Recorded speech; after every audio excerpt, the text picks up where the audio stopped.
Hi, I'm Paul Battaglia, and this is section 12.4, Limits at Infinity and Limits of Sequences.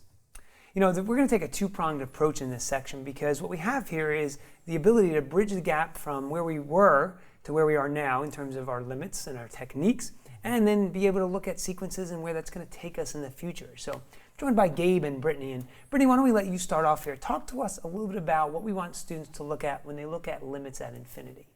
All right, so I give my students an example first. Okay. So the limit as x approaches infinity of 1 over x, or I'll give them the limit as x approaches negative infinity of 1 over x. Okay. Because it'll yield the same result. Right. Okay. So I like to tell them, because they think that it's going to be a large number. Sure. They think See that infinity. Oh, it's a large number. Okay. But I say, well, think about 1 over 100. Okay. How about 1 over a million? Right. 1 over a billion? Okay. Is that a large number or a small number? Well, that number is getting closer and closer to 0. Right.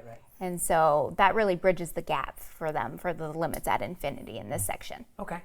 Let's expand on that just a little bit. Talk to us a little bit more about the idea of these powers. So, like, what would we do, for instance, if we had powers in the numerator and the denominator?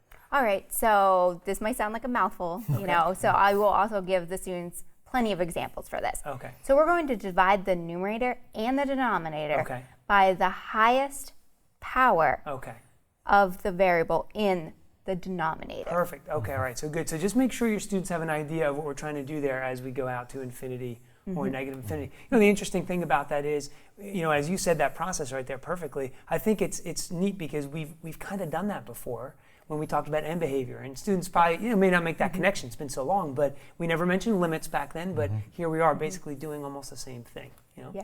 So, all right, so that takes us from the idea of the earlier sections in this chapter using limits and now just introducing this infinite concept. Okay, Gabe, take us into the future a little bit. How can students look at sequences? Sure.